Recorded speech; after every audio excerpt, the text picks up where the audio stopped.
Bonjour à toutes et à tous, bienvenue dans ce nouveau numéro de Smart Éducation, un magazine dédié à la formation, aux nouveaux métiers, aux nouvelles pédagogies, le rendez-vous qui donne un futur à la jeune génération. Selon le dernier baromètre de l'Observatoire des femmes ingénieurs, 24% des ingénieurs sont des femmes et ces chiffres stagnent depuis 10 ans. Alors comment inverser la tendance? Pour nous répondre, nous recevons Philippe Choquet, qui est directeur de l'Institut Polytechnique Unilassal et président de la Fédération des établissements d'enseignement supérieur et d'intérêt collectif, la FESIC. Bonjour Philippe Choquet. Bonjour. Merci beaucoup d'être avec nous. Vous avez entendu ces chiffres de l'association Femmes Ingénieurs. Est-ce que, au moins, on voit une progression au niveau des étudiantes qui se préparent à rejoindre le monde des ingénieurs? Alors, ça progresse, donc on peut s'en réjouir. Donc aujourd'hui, on serait plutôt autour de 30%. D'accord. Tout à l'heure, j'étais même à la conférence des grandes écoles et on parlait de 33% de femmes dans les nouvelles promotions. Donc ça veut dire que... Mais je dirais que ça a progressé, mais la progression n'est pas aussi rapide que nous le souhaiterions. C'est ça, le Femmes Ingénieurs parle d'une stagnation depuis 10 ans. Pourquoi, depuis 10 ans, ça reste pas assez dynamique? Alors, je dirais il y a plusieurs raisons qui l'expliquent. Il faut savoir qu'historiquement, les femmes qui abordaient un métier d'ingénieur étaient plutôt, en fait, c'était plutôt dans les secteurs des sciences de la vie ou dans la chimie pour travailler ensuite dans la cosmétique. Donc, c'est vrai qu'il y avait un problème d'attraction des métiers plus techno. Je vais prendre un exemple, par exemple, à Unilassal. Il se trouve que nous avons 5 diplômes d'ingénieurs. Voilà, donc la formation d'ingénieur numérique, on est à 10%. De femmes. D'accord. Les formations d'ingénieurs en agronomie, on est autour de 48-50%. Presque la parité. La parité. Puis on a une autre formation d'ingénieur en alimentation et santé. Donc dès que vous mettez le mot santé, là c'est 80% de filles. Donc il y a une grande variabilité. Ça progresse, mais insuffisamment.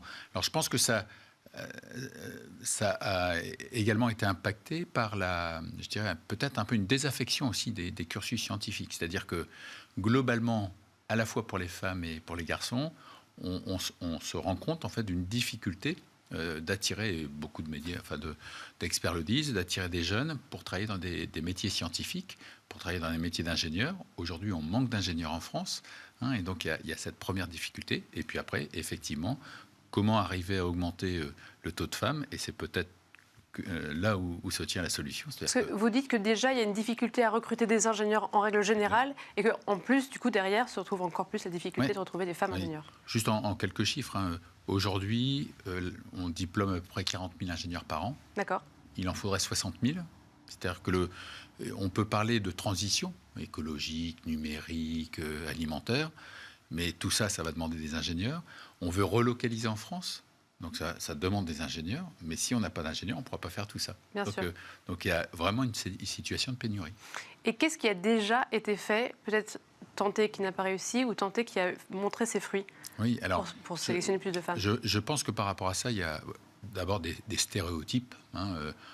On dit les jeunes femmes en fait se projettent mal. Alors peut-être qu'historiquement l'industrie c'était des métiers un peu pénibles, durs, donc les femmes naturellement n'y allaient pas. Aujourd'hui l'industrie c'est plus du tout ça. Ce sont des métiers propres, c'est des métiers qui accessibles à tous, et on a besoin de la parité plus de femmes, plus de mixité, c'est plus de performance, donc c'est bénéfique pour tout. Par rapport à cela aussi, je pense que donc faut casser les stéréotypes. Donc comment les casser? Ça, c'est tous ensemble. Je pense que le système éducatif aussi a peut-être pas été très favorable. Alors si on va dans les raisons profondes et aussi pour expliquer par exemple la désaffection par rapport aux métiers technologiques, moi j'évoque toujours par exemple le manque de parité par exemple en école maternelle. Vous avez que des femmes en école maternelle, il n'y a plus d'hommes. Les hommes, pour les encadrants? Vous voulez dire les professeurs, les instituteurs. Oui. C'est-à-dire que quand vous n'avez que des femmes, elles enseignent ce qu'elles aiment bien. Les hommes sont peut-être plus historiquement mécaniques ou à s'intéresser à des choses différentes. Donc les jeunes, en fait, on ne leur enseigne pas la technologie dès le plus jeune âge. On commence à remettre en cause la techno au collège. Et c'est vrai que de proche en proche, en fait, on ne transmet plus cet intérêt pour les sciences. Et ce qui se traduit ensuite par rapport aux filières choisies. Oui, parce que si dès le plus jeune âge, les sciences étaient transmises autant que n'importe quelle autre matière, ça ferait moins de déséquilibre plus tard. Je pense, tout à fait. Et je vais justement vous demander qu'est-ce qu'il faut changer dans le système éducatif ensuite. Donc ensuite, je pense qu'après, il faut qu'on expose et qu'on puisse aussi, il faut que les entreprises en fait participent aussi à cela, c'est-à-dire que puissent attirer des jeunes collégiens ou des jeunes lycéens dans les entreprises, montrer ce que sont les métiers d'aujourd'hui. C'est-à-dire que plus d'entreprises qui viennent dans les lycées.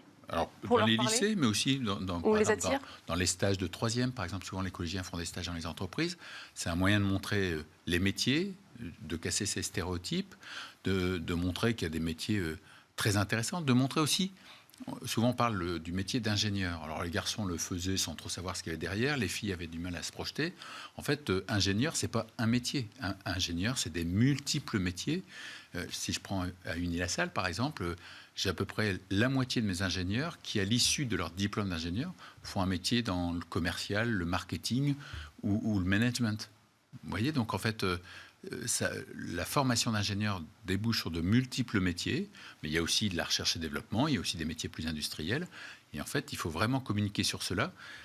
Et il y a de la place et pour les femmes et pour les hommes, sachant que c'est vrai que tout ce qui est l'industrie du futur, c'est des métiers où il va falloir beaucoup d'innovation.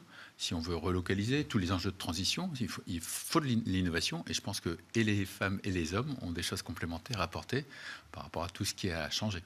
Et pour le rôle de l'entreprise, est-ce qu'il y aurait autre chose à faire que se tourner vers les lycées? Est-ce qu'il faut vraiment, par exemple, mettre en avant les ingénieurs, femmes ingénieurs qui sont présentes dans leur entreprise? Alors ça, je pense qu'il n'y a plus de discrimination à l'embauche, et je rassure par rapport à ça.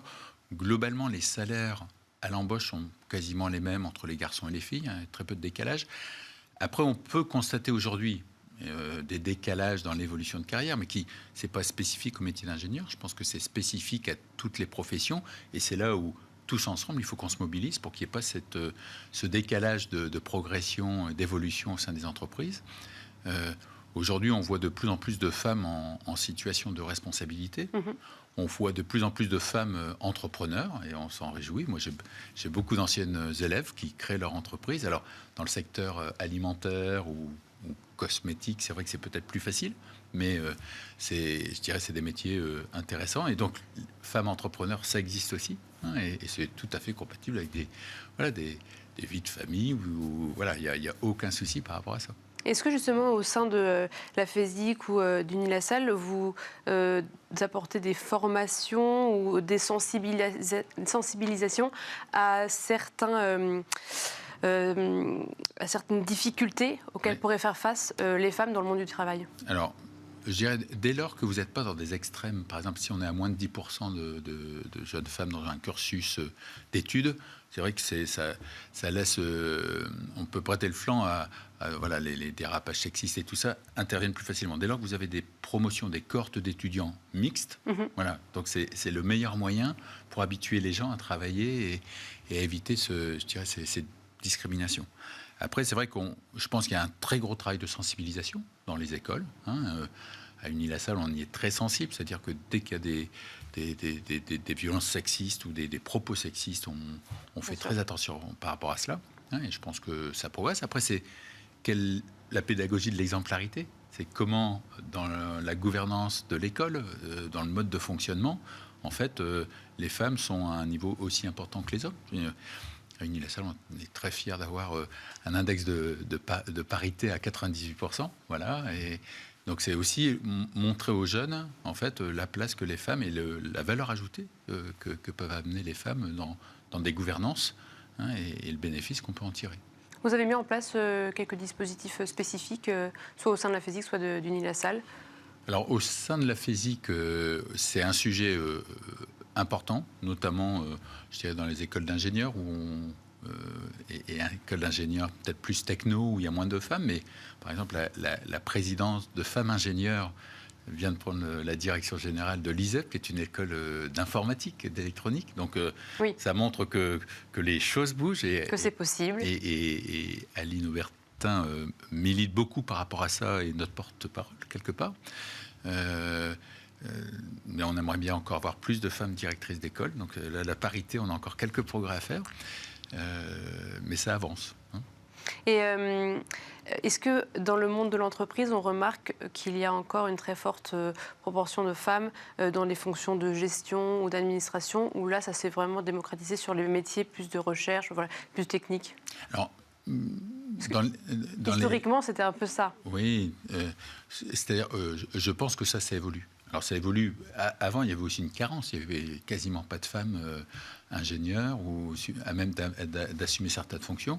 Aujourd'hui, comme on a davantage de femmes, et celles qui, voilà, dans des écoles d'ingénieurs, par exemple, arts et métiers, où il y avait historiquement pas beaucoup de femmes, celles qui le font sont en général très bonnes, avec une personnalité forte, et derrière peuvent s'imposer. Donc l'arrivée de jeunes femmes facilite en fait le rééquilibrage dans les gouvernances des entreprises.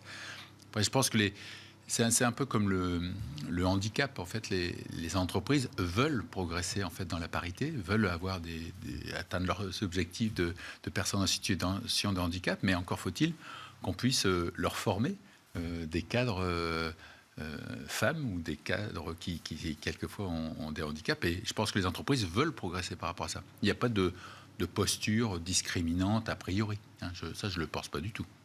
Parce que les entreprises ont vraiment compris que la mixité, que la parité était vraiment un plus à la fois dans la gouvernance, dans la créativité, dans l'écoute sociétale, et que par rapport à ça, c'était une vraie nécessité. C'est une valeur ajoutée, en fait. C'est une vraie valeur ajoutée pour la durabilité de l'entreprise. Et vous parliez tout à l'heure du secteur de la santé qui accueille plus de femmes. Est-ce que justement toutes les solutions liées à l'environnement aussi et tous ces nouveaux métiers d'ingénieurs attirent aussi plus de femmes? Alors, c'est vrai que nous sommes une école, Unilassal est une école d'ingénieurs en sciences de la vie, de la terre et de l'environnement, et tout récemment école vétérinaire. Et donc, on a l'avantage d'avoir cette parité qui est assez historique, voire même certaines écoles d'agro commencent à manquer de garçons pour rééquilibrer, le cas des agros publics. Et c'est vrai que par les métiers de l'environnement, les métiers qui touchent à tout ce qui est alimentation, santé, même les métiers de l'agronomie, des sciences de la vie, en fait, naturellement, attirent plus les femmes. Alors, c'est vrai aussi que... Alors ça, c'est un point qui nous a causé un petit peu de problème, c'est aussi la réforme du bac, voilà, où quelque part, il y a des choix à faire de manière précoce. Le fait de choisir les maths ou pas? De devoir choisir les maths ou pas, ou de choisir maths physique. Et non, les filles avaient envie de faire de la SVT, et faisant de la SVT, se ferment certaines voies d'accès à des écoles d'ingénieurs. Et c'est vrai que ça a quelques impacts en fait sur le recrutement des femmes dans les écoles d'ingénieurs qu'on a eu cette année. Donc on espère que ça ne va pas être pérenne, que le fait qu'on remette des maths quand même permettra de limiter l'impact, mais il faut qu'on soit attentif par rapport à cela. Bien, merci beaucoup Philippe Choquet. Je rappelle, vous êtes directeur de l'Institut Polytechnique Unilassal et président de la FESIC. Merci d'avoir pris le temps de répondre à toutes mes questions. Merci et quant à nous, je vous dis à bientôt pour un nouveau numéro de Smart Éducation.